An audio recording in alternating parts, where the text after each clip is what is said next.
I know you've been waiting for it. Let's talk about how much I suck. What did I get wrong, Michael Bolton? Thanks, Josh. It's Michael Bolton here, and it's time for another episode of the Locked On Fantasy Basketball Podcast. Let's get to it. Let's get to it, indeed. You are Locked On Fantasy, your daily NBA fantasy podcast. Part of the Locked On Podcast Network, your team every day. Hello and welcome to the Locked On Fantasy Basketball Podcast, brought to you by Basketball Monster. My name is Josh Lloyd and I charge less than $25,000 for each cheek. I'm also the lead fantasy analyst at basketballmonster.com, and today's episode is brought to you by FanDuel. Right now, new customers can get $250 in bonus bets when your first $5 bet wins. Thank you for making Locked On Fantasy Basketball your first listen every day. We are free. We are available on all platforms. Also, check out LockedOnDaily.com. You've got a few days left to sign up for those free newsletters, every NBA team. We had the draft lottery tiebreakers settled today. So if you want to hear about your team's lottery chances or the playoff chances, it's free at LockedOnDaily.com. Plus, we've got the giveaways. 3 people will be getting a fantastic voucher giveaway, whether it is Game Time or Best Buy or Fanatics. We've got that just for signing up for free for a free newsletter. On the draft lottery stuff, we had to have some, again, it doesn't affect the odds. That's not how the draft lottery determinations work. What it determines is the order. So, for example, Portland and Phoenix were in the exact same record. What they do is they get the odds and they combine them and divide them by 2. And if there's any remainder, that remainder goes to the team that gets the drawing correct. But what it does mean is that neither team jumps up into the top 4, it sets the order. So Phoenix and Portland, who had the same record, and Portland, of course, won a couple of late games they didn't need to. And that's why I talked about how important it was for Portland to try and lose these games. Well, they ended up 10th, and Phoenix ended up 9th. So if they don't jump into the top 4, they're in that 10th spot, and theoretically, if teams behind them leapt ahead of them, they can fall further than what they would have if they were 9th. The same with the Chicago Bulls, who were tied with the Dallas Mavericks. The Bulls, we know, famously was so good down the stretch, winning all these important games, only to get absolutely cooked by the Miami Heat in a play-in game, which, of course, that was always going to happen. And they lost that tiebreaker to the Mavs, so now the Bulls are at the back end of that. They lose that 0.1% chance, but also now, instead of being, if they had kept losing, they could have been way higher than this, but they had the chance to be 11 or 12, and now they're going to be 12. So, shout out to idiots. We're here to talk about the things that I got wrong. It is National Jelly Bean Day, so shout out jelly beans. What jelly bean sort of guy are you? Are you a small jelly bean, like a Jelly Belly? The array of flavors, I love them. But at the moment, the jelly beans we have in my house, I've been getting and I know those of you in Australia, I know these are glucogel, W jelly beans, the big ones, the ones that people use for diabetic emergencies, they're so good. The white ones are goated in that flavor. Black ones, they can go away. We're not interested in those. The blue ones, awesome. Orange ones, debatable. Anyway, glucogel, go jelly beans. What are we talking about here? And I do want to just take 5 seconds to talk about what we are talking about here, because sometimes people don't understand the full scope of this show. This particular show, what I'm doing now, is talking about things that I got wrong. Now, I know for a lot of you, for the haters, this is going to be like JOI for you guys. What I'm talking about in this particular show is the guys that I was like, I looked at on the draft, went, oh, nah, that guy is ranked too high, that ADP is too high, not interested. I'm not doing it. He's not that good. That is a bad number. Don't draft him there. And I'm talking about the ones that I got wrong. As always, when we do this sort of stuff, whether it's getting things right or getting things wrong, we talk about why. What was the process? Would I change my opinion on it? Would I do things differently when we look to the future on it? And that's what we're going to, again, talk about here with these ones.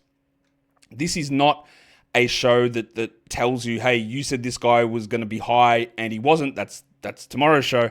This is also not saying about what ADP is versus results necessarily. It's about how I viewed the guys and then comparing rankings and ADPs. It's also not about, hey, was this guy great in the playoffs? Because someone said to me on one of the comments yesterday, they go, you can't have Zach Edey as a loser. Because I said yesterday, I did not want to pick Zach Edey in the top 100, and I think that was a huge win if I didn't. He said, yeah, but if you played until the final 2 weeks of the season, Edey was a really good option, and that's not an L. To me, that's garbage because he was unrosterable all season. And yeah, he had a few pretty good games when Taylor Jenkins was fired, but it's really hard to view that sort of stuff because we could look at it and go, well, then all that matters in fantasy rankings is who was good in the playoffs, and then you bring up the playoffs of which playoffs? The ones that go to the end of the season, the Yahoo default, my default? Which ones? How do you view that sort of stuff? And again, if you were holding on to top 100 players, waiting for them to be the 80th best guy for the final 3 weeks of the season, while they were outside the top 200, well, I've got a newsflash. If that's your thought process, you probably weren't making the playoffs to begin with. And so it's all very nuanced, right? And at the moment, and we will talk about playoff performers and that sort of stuff in another show, but it is nuanced in trying to figure out exactly where we can sit with these guys and how we view them. Because it's not all about the playoffs. It's not all about the entire season either. Because again, this is, sometimes you look at numbers and you'll see an average and go, that's an interesting number, but does it matter if they were the 20th best player for a 4-week period and 200th for the rest? And that averaged out to 100th? Does that mean they were must roster? All that stuff is really hard to figure out. Maybe it's not. Maybe it's easy for you. Anyway, let's talk about 6 names that I'm not going to go into in depth with before we get into the 6 that I am going to talk about in more detail. The ones we start off with here, some other names that I wasn't where I needed to be on. Franz Wagner. Again, we are talking about per game numbers. I'm not talking about total numbers because, like we said a million times, predicting injury is just an impossible thing. Outside of, again, and everything is context-based. Like I said, I'm not going to draft Joel Embiid because he's had multiple meniscus surgeries and I know that he's a problem. That's an easy one. Nobody could sit here and go, well, Franz Wagner, I feel that the oblique's going to go. I feel he might ping an oblique. Can't do that. Ooh, Wemby, yuck pick. He's got the look of blood clots, so what can I tell you? No one can do that. Impossible to do that. If you claim you can do it, you're lying. You're just lying. So, Wagner. I had him 60th in the preseason. He ended up, he had an ADP of 46. So I was like, I'm not sure about Franz Wagner at 46. That doesn't seem like it's one for me. And then at the end of the season, his Durant ranking was 30th. And he was 38th in -1, and he was really good. A lot of the damage for Franz was done when Paolo was out. That is a part of that as well. That's where context all comes in. And he's going to be a tough one to evaluate for next season. The next name on this list is Josh Giddey. Giddey had an ADP of 69. Giddey. I had him ranked 87th in the preseason. Giddey was again, it's a tough one here because in the end of the season, he was 54th in Durant rankings. He was 56th in -1 rankings. He was amazingly good in a certain period of time. He was awesome in the fantasy playoffs. And when I talk about Josh Giddey and people, again, push back on it and I act like I'm a hater or I think he's terrible, I don't think he's that good for a start. I'm pretty clear on that. But what my thing was, if you're viewing him as a top 20 player or a top 30 player, because he was shooting 47% from 3 and there was a bunch of players out, you're going to have a terrible time when you're viewing him moving forward. And he was getting benched for big chunks of the season, wasn't playing fourth quarters. Levine was traded, and he did the thing. And this is the thing that often confuses our brains, is that one thing happens, Levine traded, Giddey good, must be the reason. But he did the thing was Levine traded, Dosunmu injured, Ball injured, shoot 46% from 3. Double your free throw rate, which could be a Levine absence thing. All of those things happened at the same time, but it's easy to look at it and say, Levine traded, Giddey good, there's your answer. And I don't believe it's as simple as that. But very clearly, I said that if you picked, my idea was if Giddey had an ADP of 69, I didn't have him in that area. I still had him in the top 100, which to begin the season looked bad because he wasn't anywhere near that. And he was great down the stretch. He did cool to be about, I think he was like 30 or 35th over the final 2 weeks of the season. And he is going to be overdrafted next season without any doubt. His teammate, Kobe White, again, I faded him. I had him at 109th. His ADP was 85th. I would say he was close to that 109 until the Levine trade happened. And then he did really benefit from the extra usage and shot attempts when Levine was traded. I find it is tough to make a decision on a player at draft day based on maybe a trade happens because 90% of the time that doesn't occur. Because we all could have sat here and said, well, Vucevic is getting traded as well. But he didn't. So we don't know. Like, making a decision based on someone being traded 4 months earlier is not a good plan of attack. But White obviously was better as the season went on, and his numbers were strong. He ended up 68th for the season. Jalen Green had a ADP of 91. I had him ranked 105th, so it's not that far off. The main reason I wanted to include Jalen Green here is that ESPN had him ranked 41st as well, so that was clearly crazy and was never going to be a thing that that eventuated, and his playoff performance wasn't particularly good. I still don't think that he's a good player, but what he did do this season, Jalen Green, was reduce some of the inconsistencies. Overall, I did miss on him. He ended up 81st, but not by much. Jaden McDaniels, I was not considering him at all in 12-team leagues. I had him 206th. His ADP was 142, so to be fair, most people weren't considering him as a 12-team league player, and then he finished around 100th. He was great. The worry that I would have with what we do with McDaniels next season is it does feel like all of the good games came when Randall and to a lesser extent Dante DiVincenzo were out. And then he ramped his game up and he was good. And then at the end of the season when they got healthy, he was back closer to being an unrosterable player who was ranked like 180th. So that's, again, it's a tricky one because we can look at the overall season numbers from Jaden McDaniels, and this is one of those ones that's literally insane. If you go to Yahoo and the default ranking page will show you that he was the 35th ranked player in category leagues. Jaden McDaniels 35, again, showing you how insanely bad those rankings would be if you have any reliance on them whatsoever. 35th, they had Jaden McDaniels because he played a lot of games, which, as we know, is batshit crazy. Like, it's ridiculous. And he's going to be one of those guys that I'm not even certain that I would consider him a must-draft player next season. I don't know that. I have to look into the details, but the damage was done when guys were out. The last name on this also ran list is Kelly Oubre. Obviously, a lot of stuff went on in Philadelphia. I'm going to talk more about Philadelphia later on. I had him at 168th in the preseason. He had an ADP of 141. He ended up around the 100 mark. Now, again, it's largely due to a bunch of injuries, and Nick Nurse played him more than I thought he would, and he was pretty good for most of the time until a fake injury ended his season. I'm never going to be someone that's interested in drafting Kelly Oubre, and I don't think that's going to change next season. But, again, I got it wrong for Kelly Oubre this season. We've got 6 more names that we're going to dig into in a little bit more detail, the big ones, the big misses from me. Before we get to that, though, today's episode is brought to you by DoorDash. And you know what it is? You know what time it is? It's playoff time, of course, and that means the big performances and even bigger rewards happen every day. Dash Pass and DoorDash is bringing you the heat with a slam dunk deal for Dash Pass members during the 2025 NBA playoffs. It's called They Swoosh and You Score.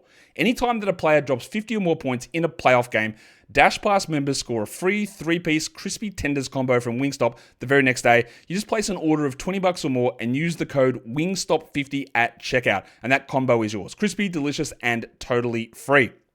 Again, I really do want to try Wingstop. I haven't, but crispy wings sounds pretty good to me. Because I'm more of a crispy wing guy than I am a wet soft wing guy. And not that I don't like marinades, I do. I'm a big marinated, big sauce guy. I like the wings, even when I'm not a big wing guy myself. I like the crispiness. And then I'll dip the sauce and that on myself. But that's okay. I'm sure Wingstop offers both of those options. So here's what you do. You sign up for Dash Pass, you unlock this and more exclusive deals all season long. So when a player scores 50 plus in a playoff game, Dash Pass members can grab a free 3-piece crispy tender combo from Wingstop the next day with a $20 order and the code WINGSTOP50. That is Dash Pass, your door to more savings, more flavor, and more ways to win. Terms apply. Okay, so now we can talk, well, let's just go straight into talking about the Philadelphia 76ers and talking about Tyrese Maxi. Again, and a lot of these 6 names I'm going to bring up, there's a lot of nuance and there's some difficulty in speaking about what to do with him because Maxi, I had him not in the spot where he ended up, very clearly. By Durant rankings for the season, Tyrese Maxi ended up 14th. That's really good. His ADP was 26. I had him 36, so in round 3. Now, again, that 36 is just a strict per-game number, and there were guys whose per-game values were ranked higher than that. I'd like Larry Markkinen per-game 35th. I would never in a million years have taken Larry Markkinen ahead of Tyrese Maxi because everything is nuanced and contextual. But I still didn't think that Maxi would do this. Why? Well, I wasn't banking on Joel Embiid. I thought he'd do more than he did. But I was also banking on Paul George being better, like way better than he was. Not even necessarily more available, but just way better. And he wasn't. So Tyrese Maxi was great. And I got that wrong. He averaged 25 points. He had 6 assists. Part of the reason why Maxi's numbers were able to be as good as they were is all of a sudden out of nowhere, 1.8 steals, which I think may be a little red flaggy for heading into next season, because for Maxi to repeat what he did here, you need 1.8 steals, you need 20 games of half-assed Joel Embiid, and you need another disaster Paul George season. And to me, those things are probably, if you're going to guess at it, probably not going to happen. All of those things together, I would suggest. The other thing with Maxi is post-trade deadline. He was the 75th ranked player. And that was when George was out, and when he was asked to do a lot more stuff, his efficiency fell way off. His steal rate went down to 0.9 post-trade deadline. It's only 9 games, but he shot under 40% from the field. He needs the field goal percentage up. And his shooting numbers weren't great this season. But it is, again, this is a huge trap number of him being like 15th for points leagues and 14th in Durant. There's no shot that I would consider him in round 1. None whatsoever. No shot that I would consider Tyrese Maxi in early round 2, I don't think. I'm pretty sure I wouldn't do that. I might, but I doubt it. He is going to be a very intriguing player to see where it ends up for him. Obviously, me having him at 36 in the preseason was incredibly wrong for the reasons that I mentioned. And the reason I mention them is not as an excuse. It's for a reason. It's to understand why and whether that then makes sense moving forward.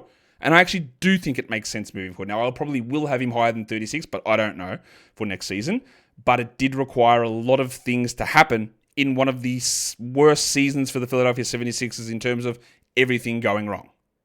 So if, say, Maxi had have played out the stretch with his fake finger and back injuries, which weren't fake, but you know what I mean.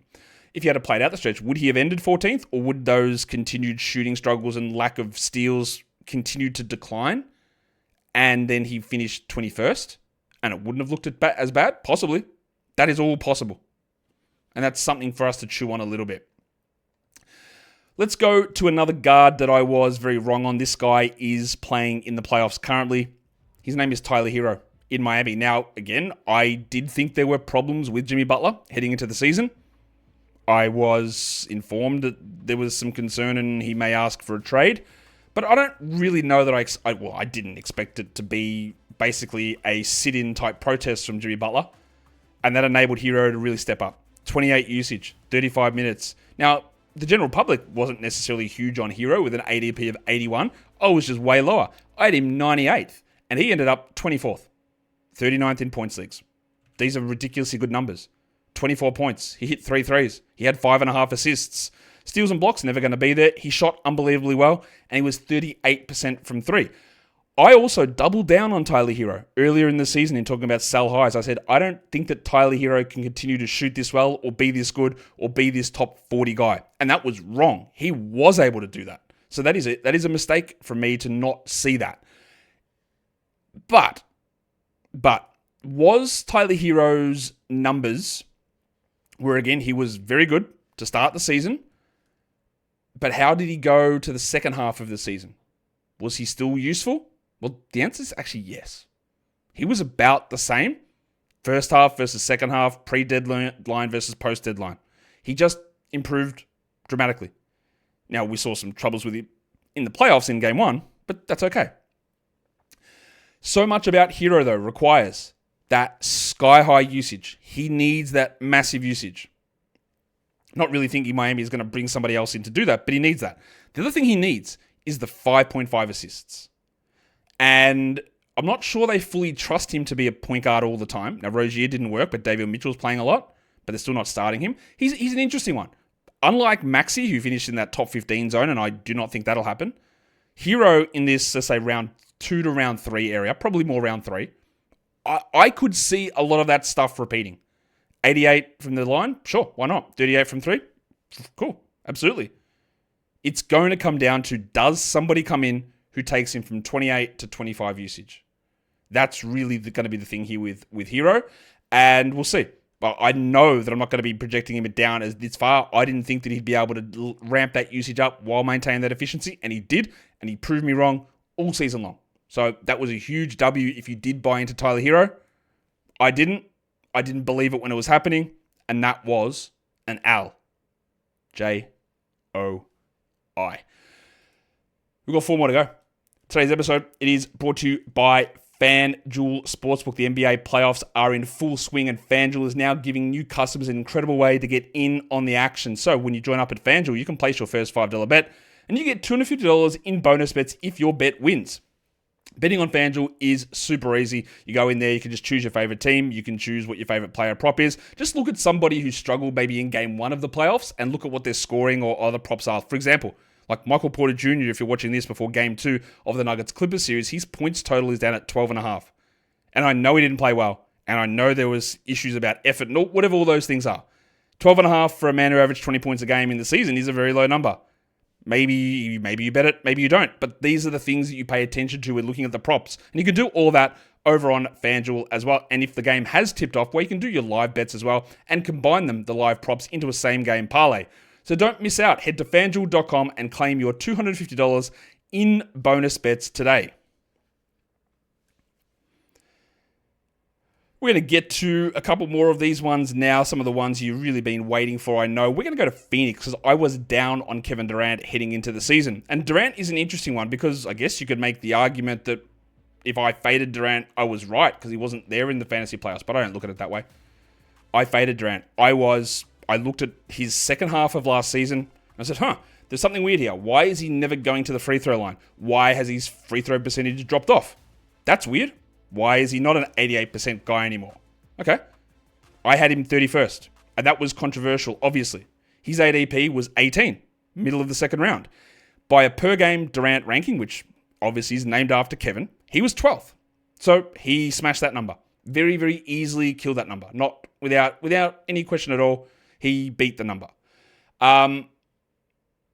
His -1 rank at the end of the season was 18th, so that was right on ADP. Part of the reason was, for me with Durant, is the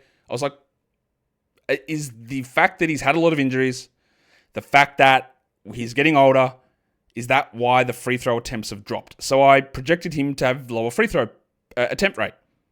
And he didn't. He did, but not to the degree that I thought. So I thought the usage would step back a bit. I also projected he'd have lower free throws. And on that, I was right. He was under 84%. So is he not an 88 guy anymore? Because that is a difference. So that one, I was right. The thing that I was very wrong on is that I have seen Mike Budenholzer coach teams and have a lot of success, and he does it by keeping the minutes down of his players with a particular scheme, shoot more threes, do some stuff defensively, but health is important. But he did not do that at all. Durant played 37 minutes a night, which for a man his age, to me, is an insane number. Did it contribute to him getting hurt at the end of the season? Probably not. I don't know. But I know he got hurt again at the end of the season. And that's realistically what I got wrong. I thought Durant would be a 33 to 34 minute a night player, not a 37 to 38 minute a night player. I also thought that he probably wouldn't take, instead of 29 usage, he'd be 27.5, right? So I got that wrong as well. And that's the difference. That's what happened. That's why I was wrong. Will I be wrong on Durant again this next season? Probably will be. Because he's going to be on a new team. He's going to be on another year older, another injury. Players changing teams can often have some problems acclimatizing initially. If Durant is anywhere near round 1 as a draftable player, there's no shot I will do it. I'll tell you now, there's no way that I will do it.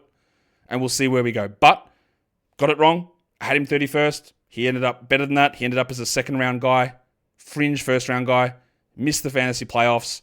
Fantasy points, he was 18th, averaging 43. So that's not that far off, but it is off, and it was wrong. And realistically, it was like I thought that Budenholzer would bring the minutes down. He didn't. Got it wrong. Read it wrong completely. And that happens, doesn't it? You don't want it to, but it does happen. This one is one of the hardest stories to tell, and it's Deni Avdija. Was I wrong on Deni Avdija? Yes, very clearly. Was I right on Deni Avdija? Also, a little bit yes. Avdija finished the season 73rd in points leagues. Avdija finished the season 73rd in Durant rankings. He had an ADP of 123. So people were just not that into him coming into the season. I had him at 151st. I would take him in the last rounds, but I was very skeptical. Because the narratives that I pushed back on with Deni was, people said, he's going to a worse team now. And I said, that's clearly garbage. He's going to a much better team. But he's going to a worse team, so he's going to be able to do everything that he did and more. All right, okay.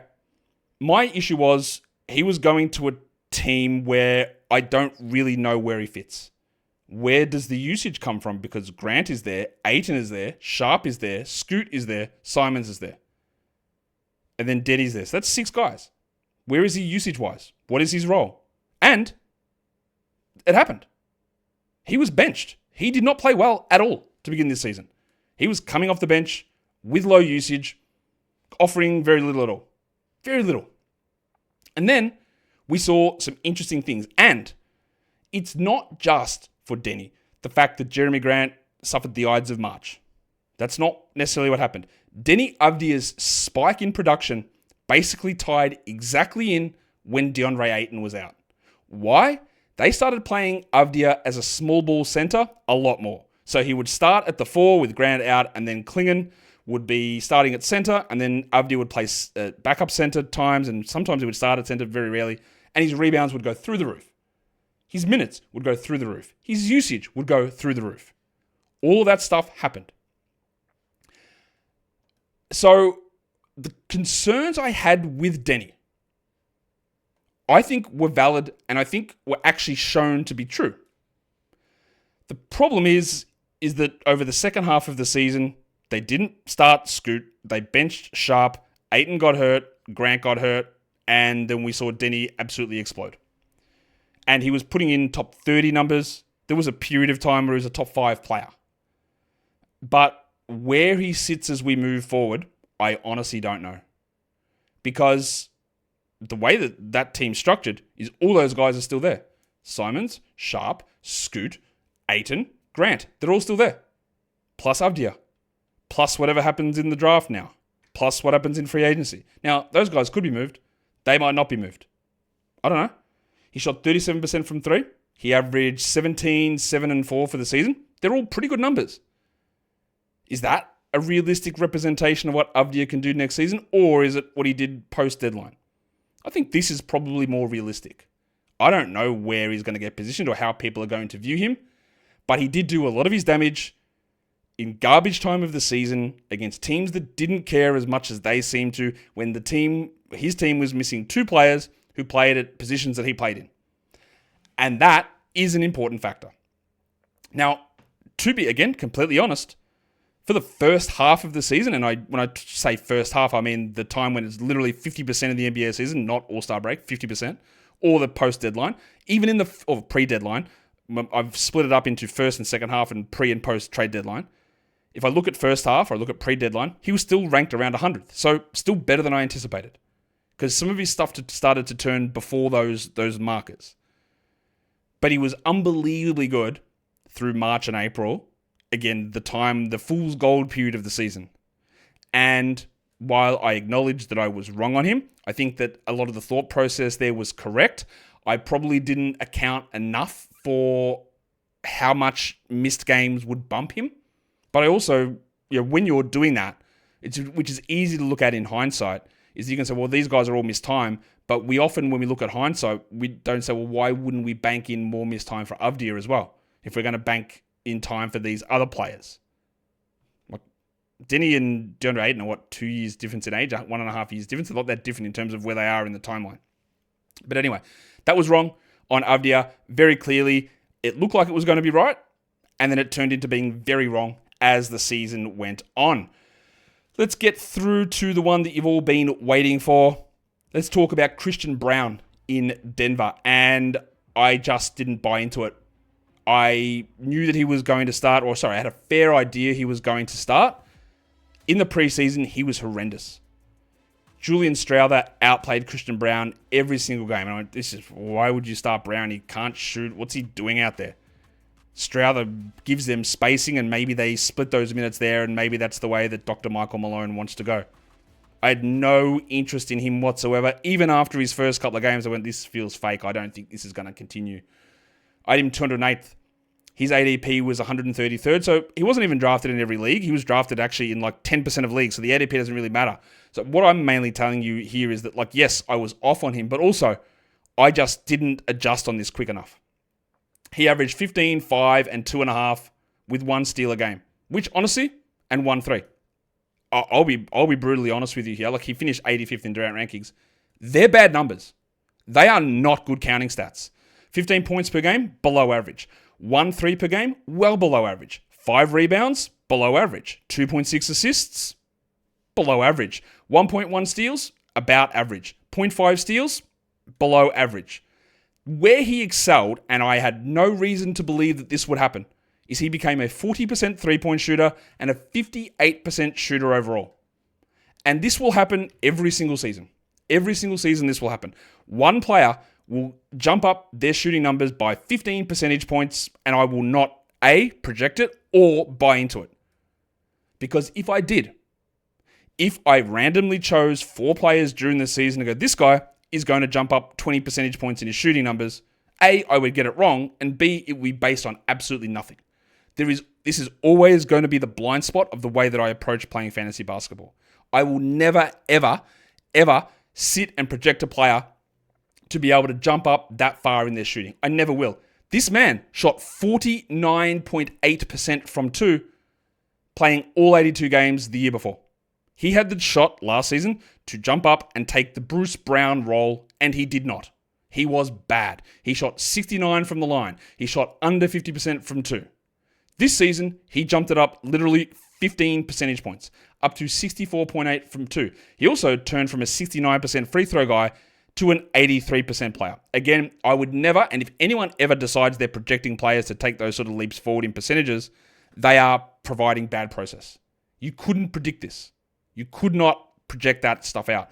But what my problem with it is, so I've got no problem with projecting him right at the back and not draftable at all. No problem with that, because I believe that process is 100% correct. What I was wrong with is I didn't adjust quick enough.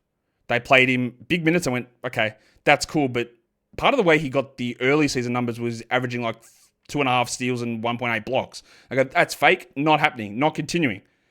And that didn't continue. Like, his defensive numbers aren't that good. They're not that good. Even though he did double his steal rate, they're still not that good.